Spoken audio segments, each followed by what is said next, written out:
San Silverio, Papa. Cada 2 de diciembre, la Iglesia Católica recuerda a San Silverio, Papa. La vida de Silverio está señalada por diversas controversias, empezando por el lugar de su nacimiento, disputado, según las distintas fuentes entre Frosinone, de la que es actualmente patrón, y la vecina localidad de Secano, donde no hay rastro de un culto dedicado a él. Nombrado 58 Papa de la Iglesia de Roma por voluntad del rey ostrogodo Teodato, su pontificado duró solo un año debido al estallido de la guerra greco-gótica entre Constantinopla y los ostrogodos, que duró por 18 largos años. Una designación muy controvertida. El 22 de abril de 536, el Papa Agapito I murió en Constantinopla, abriendo, de hecho, las disputas en Oriente y Occidente por la elección del sucesor. En medio del descontento generalizado, y, según la primera parte de la biografía de Liber Pontificalis,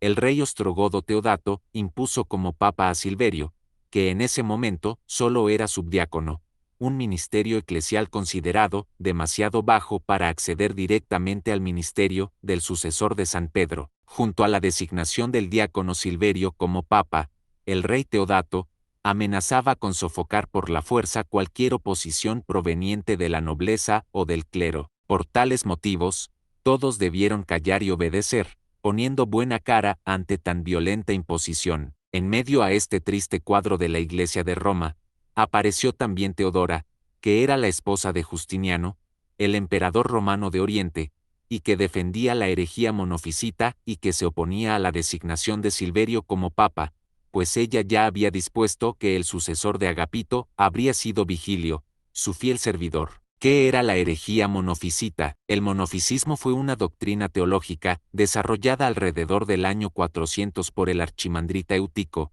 el abad de un monasterio de Constantinopla que, en práctica, reconocía solo la naturaleza divina de Jesucristo. Según esta doctrina teológica, la naturaleza humana de Jesús se confundió con la divina cuando fue absorbida por el Verbo divino y como resultado se disolvió en la naturaleza divina. El monofisismo perdió así el auténtico significado de la unión hipostática consustancial, sin confusión, de la persona divina del Verbo con la naturaleza humana real del hombre Jesús. La afirmación de que la naturaleza divina de Jesús fuera su única naturaleza monopisis, desconoció de hecho su doble naturaleza divina y humana, y, por ello, fue calificada como herética en el Concilio de Calcedonia en el año 451. Aún así, esta doctrina consiguió reunir muchos prosélitos en torno a los siglos V y V, provocando el cisma de las iglesias copta, armenia y jacobita de Siria, separación doctrinal que perdura hasta el día de hoy. Un complot fraguado en Oriente. Además de los problemas doctrinales asociados al monofisismo en Oriente y Occidente,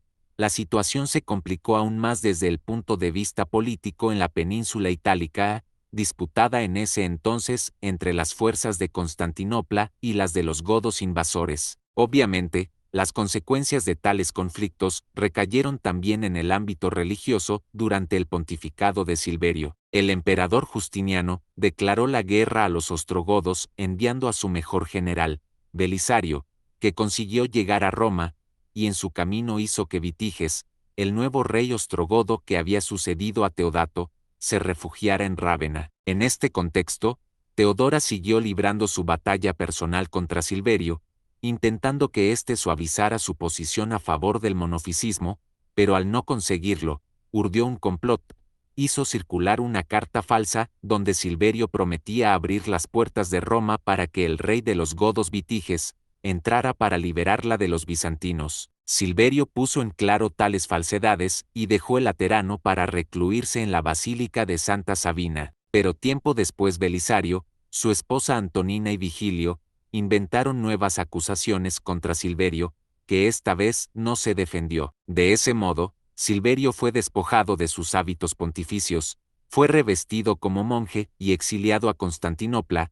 Ni siquiera el emperador Justiniano pudo hacer nada por él y sufrió el exilio en Patara, en Licia. En su lugar, Vigilio tomó su lugar como el nuevo papa que sí fue complaciente con el monofisismo. Exilio en la isla de Palmarola. Cuando el obispo de Patara aportó al emperador pruebas irrefutables de la inocencia de Silverio, Justiniano se vio obligado a liberarlo y a hacerlo regresar a Roma. Allí, sin embargo, Vigilio contraatacó y obligó al general Belisario a capturar a Silverio y a deportarlo esta vez a la isla pontina de Palmarola. Fue allí donde Silverio, en un intento de poner fin al cisma entre las iglesias, decidió abdicar y después de aproximadamente un mes, el 2 de diciembre, murió. La Iglesia Universal lo recuerda en ese día, sus restos mortales, en contra de la costumbre de sepultar a los papas en Roma, permanecieron en Palmarola, donde es venerado el 20 de junio,